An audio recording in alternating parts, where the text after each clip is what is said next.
প্রিয় শিক্ষার্থীরা, আসসালামু আলাইকুম। কেমন আছো তোমরা সবাই? আশা করি সবাই ভালো আছো। আমিও ভালো, আলহামদুলিল্লাহ।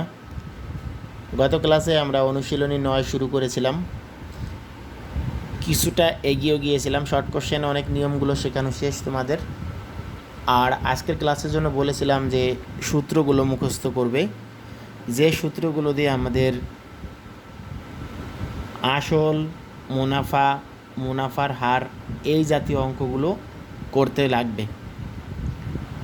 তোমরা এই শব্দগুলোর সাথে তোমরা আসলে অনেক ছোট, এগুলো ব্যাংক রিলেটেড শব্দ, যেগুলো ব্যাংকে টাকা জমা দেওয়া, ব্যাংক থেকে টাকা জমা নেওয়া সাথে সম্পর্কযুক্ত। এগুলো আসলে বড়রা সব বোঝে, কিন্তু তোমাদের জন্য বোঝা একটু হলেও ডিফিকাল্ট। তারপরে বলি, মনে করো ব্যাংক থেকে তুমি 10,000 টাকা নিয়েছো, এটা হচ্ছে আসল। ব্যাংক থেকে টাকা নেওয়া বা ব্যাংকে অনেকে জমা রাখে, ফিক্সড ডিপোজিট জমা রাখে, ডিপিএস জমা রাখে। এই যতটুকু রাখা হয় বা যতটুকু নেওয়া হয় এটা হচ্ছে আসল। আর এই আসলটা যদি নেওয়ার সময় 1 বছর কন্ট্যাক্ট করে নেওয়া হয় যে 1 বছর পরে ফেরত দিব, তাহলে 1 বছর পরে কিছুটা বেশি টাকা দিতে হয়, এক্সট্রা চার্জ। এটাকে বলা হয় বার্ষিক মুনাফা। আমরা নর্মালভাবে ইংলিশটা বললে তাড়াতাড়ি বুঝি প্রফিট। অর্থাৎ ব্যাংকে আমি টাকা রাখলাম, ব্যাংক আমাকে কিছু টাকা এক্সট্রা দিবে, আমার আসল টাকার সাথে কিছু এক্সট্রা টাকা দিবে, আমাকে ওটাকে লাভ দিবে। ওটাকেই বলা হচ্ছে বার্ষিক মুনাফা। আর মুনাফাটা কিভাবে দিবে, মানে 100 টাকায় কত পার্সেন্ট, এটাকে বলা হয় বার্ষিক মুনাফার হার। মানে 100 টাকায় 2 টাকা বা 3 টাকা বা 4 টাকা এরকম কত পার্সেন্ট দিবে, সেটাকে বলা হয় বার্ষিক মুনাফার হার। 3টে শব্দ। তো এইগুলো দিয়ে সূত্র হয়। বার্ষিক মুনাফার সূত্র মুখস্থ করে ফেলবে। এটা আসলের সূত্র, এটা বার্ষিক মুনাফার হারের সূত্র, এটা সময়ের সূত্র। এটা শুধুমাত্র একটা শর্ট কোশ্চেনে লাগবে, সব সময়ের জন্য না। এইটা 4 নম্বরটা 1 2 3, 3টা সূত্র ভালো করে শিখবে। 1 2 3। আর এক জাতীয় অঙ্ক আছে লাভ ক্ষতি। এই লাভ ক্ষতির ক্ষেত্রে 2টা সূত্র, লাভ সমান সমান বিক্রয় মূল্য বিয়োগ ক্রয় মূল্য, আর ক্ষতি সমান সমান হচ্ছে ক্রয় মূল্য বিয়োগ বিক্রয় মূল্য। এই পার্থক্য এতটুকুই।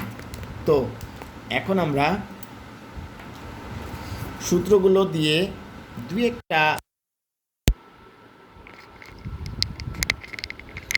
অঙ্ক করব। কিভাবে করব সেইটা, সূত্রগুলো দিয়ে কিভাবে অঙ্ক করতে হয় জাস্ট সেটা আমরা একটু দেখব, ঠিক আছে?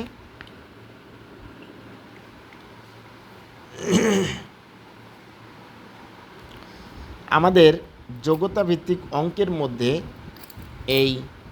এই জাতীয় অঙ্ক, মানে এখন যেগুলো বললাম সূত্র দিয়ে অঙ্ক করা, এই জাতীয় অঙ্কগুলো যোগ্যতা ভিত্তিকের মধ্যে সবগুলো আছে। তারপরও এই চ্যাপ্টারের অনুশীলনীর অঙ্কগুলো আমি করে দিব, অনুশীলনীর অঙ্কগুলো করে দিব। ওকে? তো এখানে দেখো আমাদের এই পেজে এটা দিয়ে আমাদের ক্রিয়েটিভ কোশ্চেন আছে, এটা দিয়ে ক্রিয়েটিভ কোশ্চেন আছে, এইটা দিয়ে ক্রিয়েটিভ কোশ্চেন আছে। সো এই পেজ থেকে আপাতত করতেছি না, ক্রিয়েটিভ কোশ্চেন যখন করব তখন আমরা এটাকে সলভ করে দিব।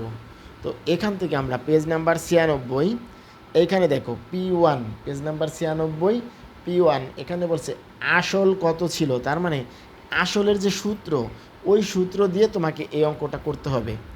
আসল কত ছিল, আসলের যে সূত্র, এই সূত্র দিয়ে তোমাকে এই অঙ্কটা করতে হবে, যে আসল কত ছিল, কিভাবে বের করা যায় সেটা।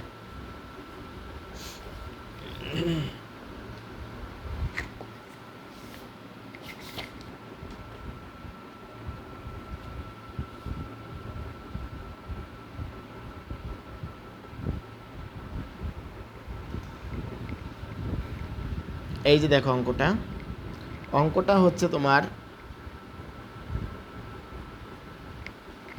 96 পৃষ্ঠা P1।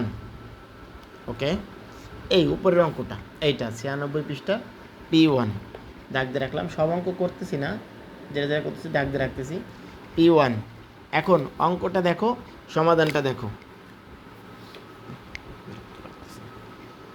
ব্যাংক থেকে বার্ষিক 8% মুনাফায় কিছু টাকা ঋণ নিয়ে, এই যে 8% মুনাফায় যে সংখ্যার সাথে পার্সেন্ট সাইন থাকবে এটা হচ্ছে বার্ষিক মুনাফার হার। বার্ষিক মুনাফার হার অর্থাৎ 100 টাকায় 1 বছরে এই 8 টাকা মুনাফা দিতে হয়। তো কিছু টাকা ঋণ নিয়ে 1 বছর পর 600 টাকা মুনাফা দেওয়া হলো। এটা হচ্ছে বার্ষিক মুনাফা, 1 বছর মানে বার্ষিক, তাহলে 1 বছর পর 600 টাকা মুনাফা দেওয়া হলো। আসল কত?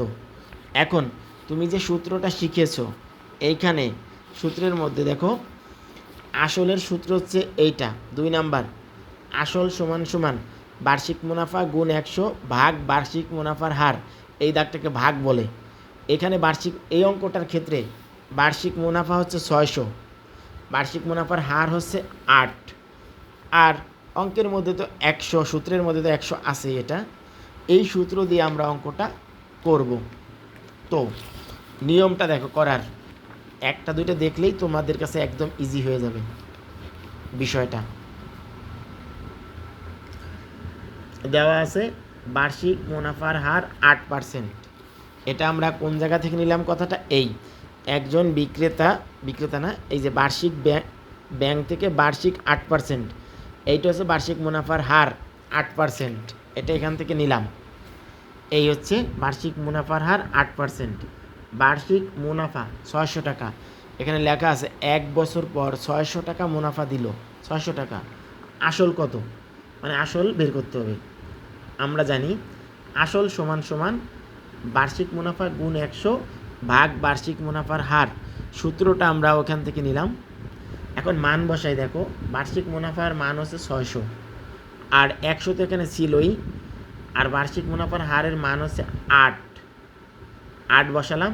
8 দিয়ে 600কে কাটলে হয় 75, আর 100 গুণ করলে 7500, সুতরাং আসল 7500 টাকা। এই সূত্র দিয়ে প্রত্যেকটা অঙ্কই আমরা এইভাবে করব, দেওয়া আছে দিয়ে কি দেওয়া আছে সেটা লিখব, তারপরে সূত্রটা বসিয়ে মানটা বসিয়ে সমাধান করব। এখন অঙ্কের মধ্যে কোনটার মান কি, মানে আমি বলতে চাচ্ছি কোনটা আসল, কোনটা বার্ষিক মুনাফা, কোনটা বার্ষিক মুনাফার হার, এইটা আমাদেরকে আগে চিনতে হবে, ধরতে হবে, তারপরে আমরা এই অঙ্কটা করতে পারবো সূত্র দিয়ে। আর এই অঙ্ক ঐকিক নিয়মেও করা যায়। ঐকিক নিয়ম থেকে সূত্র দিয়ে করলে তাড়াতাড়ি হয়, অল্প জায়গা লাগে, এই কারণে সূত্র দিয়ে করাই। তোমাদের বাসায় যদি কারো ঐকিক নিয়মে করা প্র্যাকটিস করা থাকে, ঐকিক নিয়মে করতে পারো, সমস্যা নেই। এটা গেল। এখন আমরা আলোচনা করব হচ্ছে পেজ নাম্বার 98। পেজ নাম্বার 98 আমাদের এখন আলোচনার বিষয়বস্তু।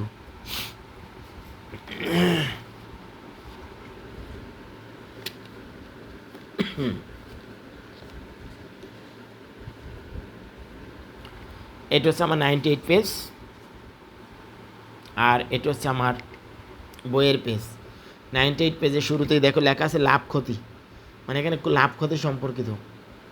ক্রয় মূল্য থেকে বিক্রয় মূল্য বেশি হলে লাভ হয়। যেমন এই কলমটা যদি 5 টাকায় ক্রয় করে 6 টাকায় বিক্রি করি, মানে কিনলাম 5 টাকা, এটা হচ্ছে ক্রয় মূল্য, বিক্রি করে দিলাম 6 টাকা, এটা বিক্রয় মূল্য। তাহলে ক্রয় মূল্য থেকে বিক্রয় মূল্য বেশি হলে লাভ হয়, আর ক্রয় মূল্য থেকে বিক্রয় মূল্য কম হলে ক্ষতি হয়। যেমন 5 টাকা দিয়ে কলম কিনে 4 টাকা বিক্রি করলাম, তাহলে ক্রয় মূল্য 5 টাকা রইল, আর বিক্রয় মূল্য 4 টাকা, ক্ষতি হয়ে গেল, এটা ক্ষতি হয়ে গেল। এখানে আমাদের দুইটা সূত্র শিখতে হবে। এই সূত্র তোমরা ওখানেও সূত্রের শীটে পেয়েছো। লাভ সমান সমান বিক্রয় মূল্য বিয়োগ ক্রয় মূল্য, ক্ষতি সমান সমান ক্রয় মূল্য বিয়োগ বিক্রয় মূল্য। লাভ বা ক্ষতি ক্রয় মূল্যের উপর নির্ভর করে। এই লাইনটাকে খুব ভালো করে মুখস্থ করো। লাভ বা ক্ষতি ক্রয় মূল্যের উপর নির্ভর করে। উদাহরণ দেখো, এই উদাহরণটাই যে একটু ডিপ কালার আছে তোমাদের বইয়ে খুলে দেখো।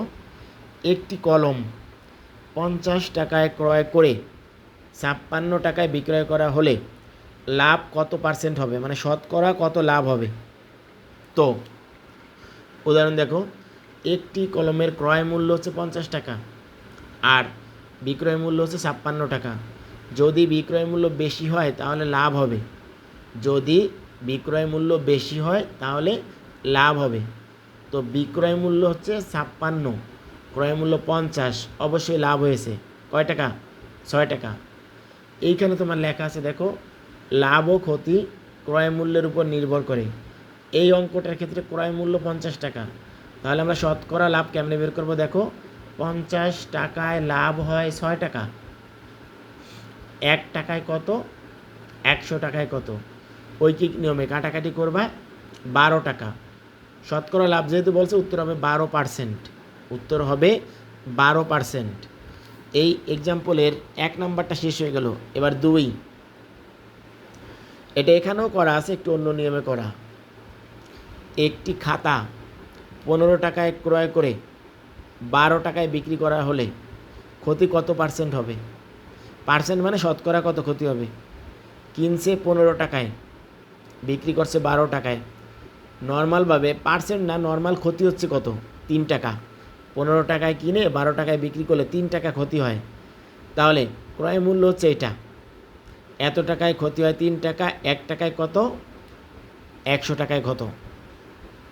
অঙ্কটা এমন।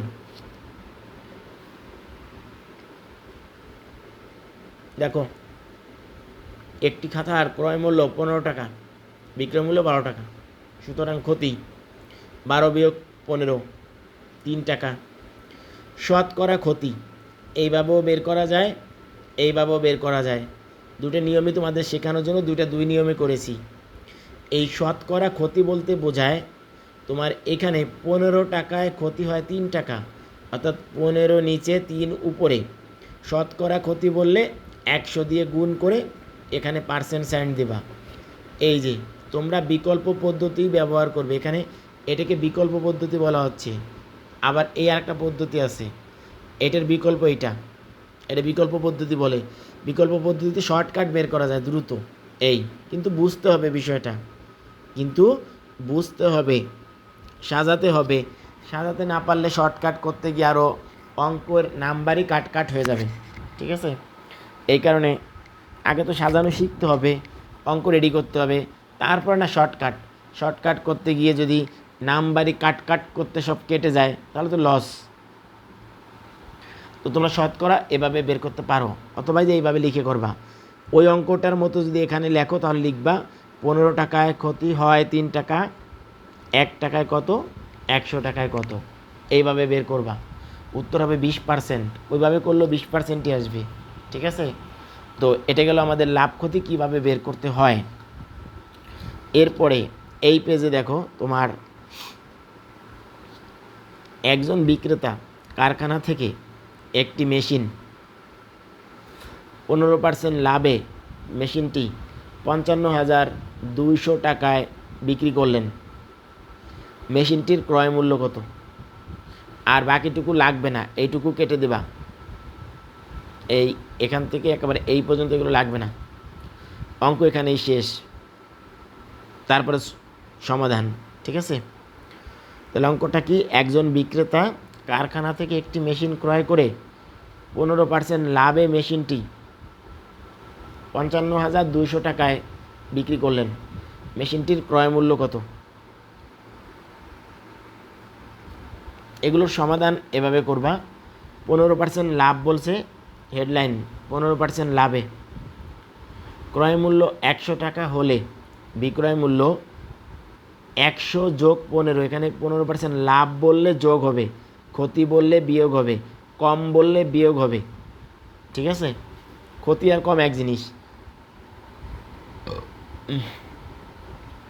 তো এখানে ক্রয় মূল্য ধরা হয়েছিল 100 টাকা। এই পার্সেন্ট সাইন থাকা মানেই ক্রয় মূল্য অলওয়েজ 100, আর বিক্রয় মূল্য হলো 115 টাকা। এখন এই লাইন থেকে আমাকে কোন মূল্য বের করতে বলছে? অঙ্কে দেখো, অঙ্কে বলছে ক্রয় মূল্য কত, অঙ্কে বলেছে ক্রয় মূল্য কত। ক্রয় মূল্যটা ডান পাশে রাখতে হবে এই লাইন থেকে। এই লাইনে ক্রয় মূল্য হচ্ছে 100, বিক্রয় মূল্য 115, বিক্রয় মূল্য বামে রেখে ক্রয় মূল্যকে ডানে রাখবে।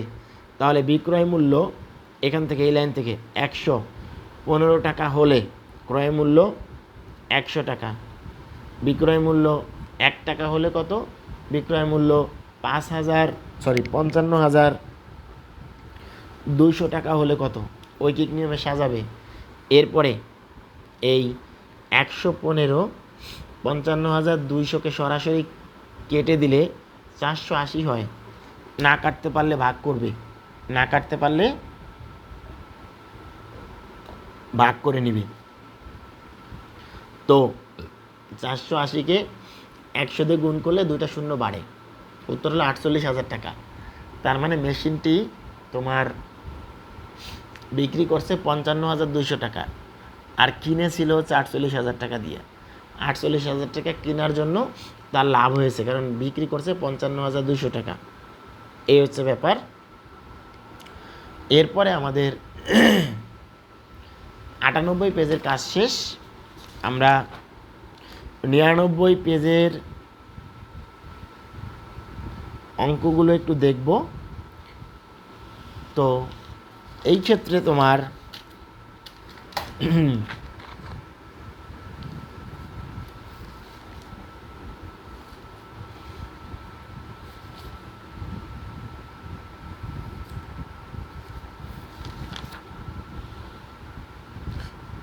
99 পেজে যে অঙ্কগুলো আছে, 98 পেজের লাস্টে একটা অঙ্ক বাকি থাকে তোমাদের জন্য।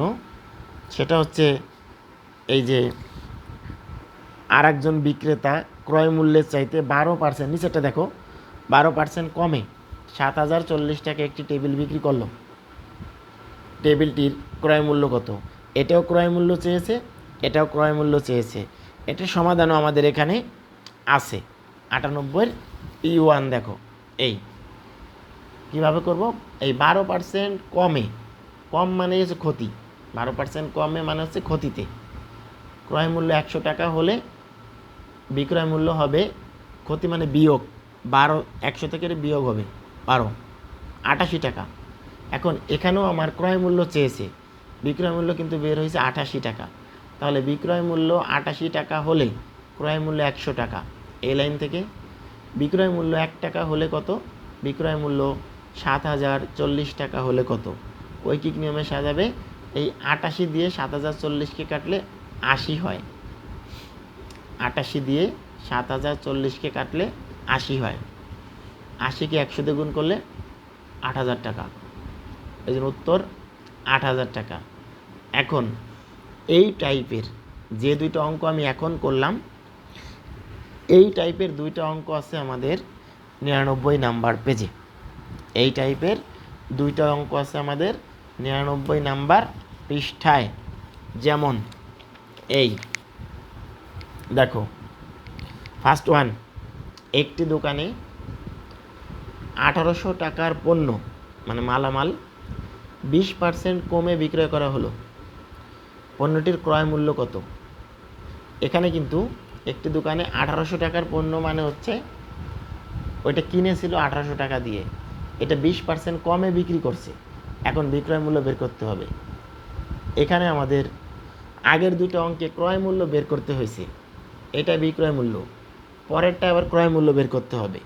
তো সমাধান যদি একবার শিখে যাও তাহলে আর প্রবলেম নেই। এই 20% কমে ক্রয় মূল্য 100 টাকা হলে বিক্রয় মূল্য হবে 20%, মানে 100 থেকে 20 বাদ যাবে, 100 থেকে 20 বাদ গেলে হয় 80 টাকা। এই অঙ্কটার ক্ষেত্রে বিক্রয় মূল্য বের করতে হবে, ক্রয় মূল্য বামে রাখতে হবে, মানে যেভাবে সেভাবে সাজাতে হবে। দেখো, ক্রয় মূল্য 100 টাকা হলে বিক্রয় মূল্য 80 টাকা, এখান থেকে আর এখান থেকে নেওয়া হলো। ক্রয় মূল্য 1 টাকা হলে কত, 1800 টাকা হলে কত, উদ্দীপক থেকে নেওয়া। এখানে 100 দিয়ে 1800কে কাটলে 18 হবে, 18কে 80 দিয়ে গুণ করলে হয় 1440 টাকা, 1440 টাকা। সেম টাইপের অঙ্ক লাস্টেরটা আছে, দেখো, একজন বিক্রেতা কৃষকের কাছ থেকে এক ঝুড়ি সবজি কিনে 40% লাভে 6,300 টাকায় বিক্রি করলেন। সবজির ক্রয় মূল্য কত ছিল? এই পেজের অঙ্ক দুটি থেকে ক্রয় মূল্যই বের করেছি। ওই নিয়মে এটাও হবে। দেখো 40% লাভে ক্রয় মূল্য 100 টাকা হলে বিক্রয় মূল্য 100 যোগ 40 সমান সমান 140 টাকা। বের করতে হবে কি ক্রয় মূল্য। তাহলে বিক্রয় মূল্য বামে লিখব। বিক্রয় মূল্য 140 টাকা হলে ক্রয় মূল্য হবে 100 টাকা। বিক্রয় মূল্য 1 টাকা হলে ঐকিক নিয়মে লিখবা, 6,300 টাকা হলে লিখবা। তারপরে কাটাকাটি দেখো, 140 দিয়ে 6,300কে সরাসরি কাটলে 45 হয়, আর 45কে 100 দিয়ে গুণ করলে 4,500 টাকা।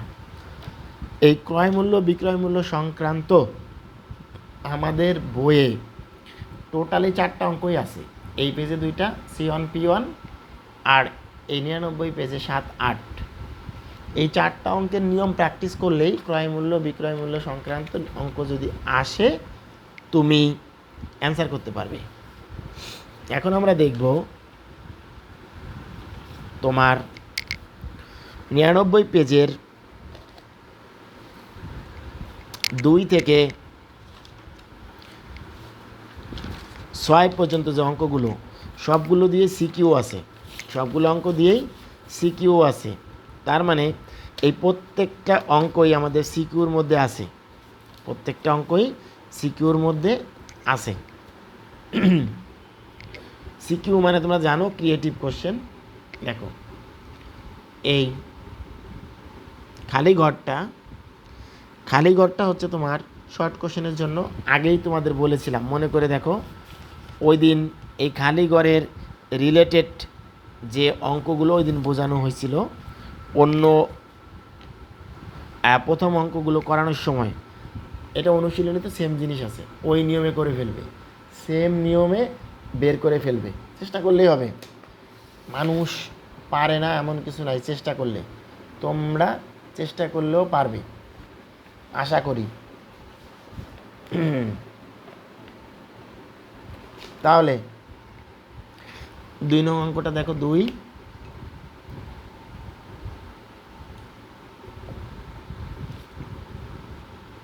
রবিবার কোনো বিদ্যালয়ে 80 জন শিক্ষার্থীর 30% অনুপস্থিত।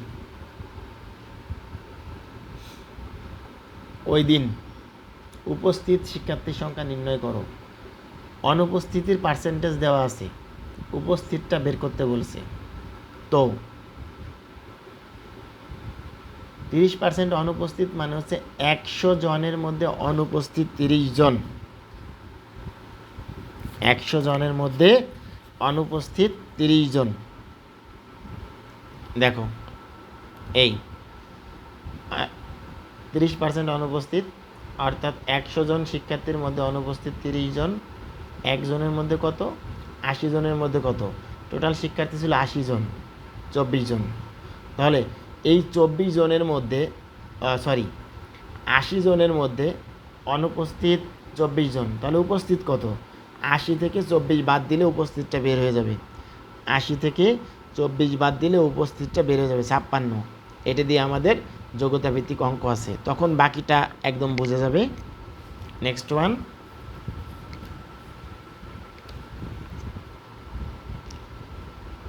হোসেনের মাসিক আয় মানে মাসে আয় করে 2,500 টাকা এবং তার মধ্য থেকে 1,750 টাকা খাবার খরচ হিসেবে ব্যয় করে ফেলে। শামীম প্রতি মাসে আয় করে 1,800 টাকা আর খাবারের খরচ কেনায় ব্যয় করে 1,440 টাকা। তাদের প্রত্যেকের আয়ের উপর খাবার কেনার ব্যয় শতকরা কত? মানে আয়ের উপরে খাবার কেনার যে ব্যয় হয় এটা শতকরা কত ব্যয় হয় সেটা বের করতে বলছে। শতকরা কত ব্যয় হয় সেটা বের করতে হবে। তো দেখো, হোসেনের মাসিক আয় 2,500 টাকা আর খাবার কেনার ব্যয় 1,750 টাকা। সুতরাং তার আয়ের উপর খাবার কেনার ব্যয়, আয়ের উপর আয় হচ্ছে 2500, এটা আয়, এর উপরে ব্যয়টা লিখবে। শতকরা বের করতে বললে 100 দিয়ে গুণ করবে। আবার বলি, যেটা টোটাল আয় বড় সংখ্যা এটা নিচে লিখবে, কত ব্যয় করে সেটা উপরে লিখবে, সাথে 100 গুণ করে পার্সেন্ট বের করবে। তো সাথে 100 গুণ করলে তোমার পার্সেন্ট হয়ে যায়, কাটাকাটি করে দেখো 70% আসে। শামীমের আয় 1800, খাবার কেনার ব্যয় 1440। তাহলে আয়ের উপর খাবার কেনার ব্যয় একই স্টাইলে সাজাবে, করার পরে দেখবে 80%। এখন বলছে কে খাবার কেনায় বেশি ব্যয় করে। হোসেনের ব্যয় 70%, শামীমের ব্যয় 80%।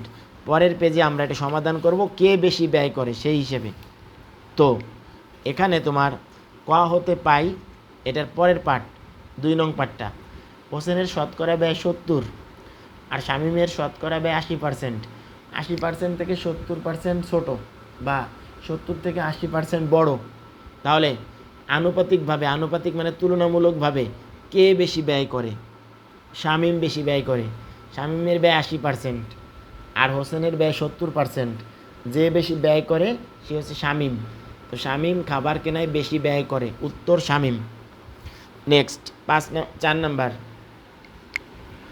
হচ্ছে বার্ষিক 15% মুনাফায় কোনো ব্যাংক থেকে কিছু টাকা ঋণ নিয়ে 1 বছর পর 1680 টাকা মুনাফা দেওয়া হলো, আসল কত ছিল। এখান থেকে তোমাকে চিনতে হবে কোনটাকে কি বলে। এই দেওয়া আছে বার্ষিক মুনাফার হার হচ্ছে 15%, বার্ষিক মুনাফা হচ্ছে 1680। বের করতে হবে আসল। আমরা জানি আসল সমান সমান বার্ষিক মুনাফা গুণ 100 ভাগ বার্ষিক মুনাফার হার। বার্ষিক মুনাফা হচ্ছে 600, 1680, সেই টাকাটা এখানে যাবে। 100 জায়গায় বার্ষিক মুনাফার হার 15%, সেটা এখানে 15 দিয়ে এটাকে কেটে দিলে 112 হয়। 112কে 100 দিয়ে গুণ করলে হয় 11200। এটার উত্তর হচ্ছে 11200 টাকা। নেক্সট, ব্যাংক থেকে আসলের উপর বার্ষিক 8% মুনাফায় 5 বছরের জন্য 15,000 টাকা ঋণ নেওয়া হলো। 5 বছর পর মোট কত টাকা পরিশোধ করতে হবে। 1 বছরে কত পরিশোধ করতে হবে এটা বের করতে হবে, তারপরে সেটাকে 5 বছরে নিয়ে যেতে হবে। এখন এই জায়গায় তোমার বার্ষিক মুনাফার হার দেওয়া আছে 8%, আর 5 বছরের জন্য বলা আছে আসল হচ্ছে 15,000 টাকা। তো আমাদের কি কি লাগবে দেখো এটা সম্পন্ন করতে। দেওয়া আছে বার্ষিক মুনাফার হার 8%, আসল 15,000 টাকা, বার্ষিক মুনাফা কত। বার্ষিক মুনাফার সূত্র আসল গুণ বার্ষিক মুনাফার হার ভাগ 100। আসল 15,000, বার্ষিক মুনাফার হার 8, নিচে 100 দিয়ে এটাকে কাটলে এই 150 থাকে, 2টা শূন্য বাদ যায়। 150কে 8 দিয়ে গুণ করলে হয় 1200। এই 1200 টাকা হচ্ছে 1 বছরের মুনাফা। তাহলে আমাদের এখানে বলছে 5 বছরের কত হবে। 1 বছরের মুনাফা এত, 5 বছরের মুনাফা 5 দিয়ে গুণ করবা। সুতরাং 5 বছর পর মোট কত পরিশোধ করবে। 5 বছরে এই টাকায় মুনাফাই আসছে 6000 টাকা, আর মোট পরিশোধ করার কথা বললে তোমাকে, মনে করো তুমি আমার কাছ থেকে 200 টাকা নিয়েছো, এই 200 টাকায় 2 বছরে মুনাফা আসছে 20 টাকা। এখন যদি তোমাকে মোট পরিশোধ করার কথা বলে, তাহলে ওই 20 টাকার সাথে আমার আসল 200 টাকাও ফেরত দিতে হবে। এখানের ঘটনাও তাই, এই 5 বছর পর মোট পরিশোধ করতে হবে। এই আসল যে ঋণ যেটা নিয়েছিল 15,000, তার সাথে এই 5 বছরে যে মুনাফাটা হলো 6,000, এটা যোগ করে দিতে হবে।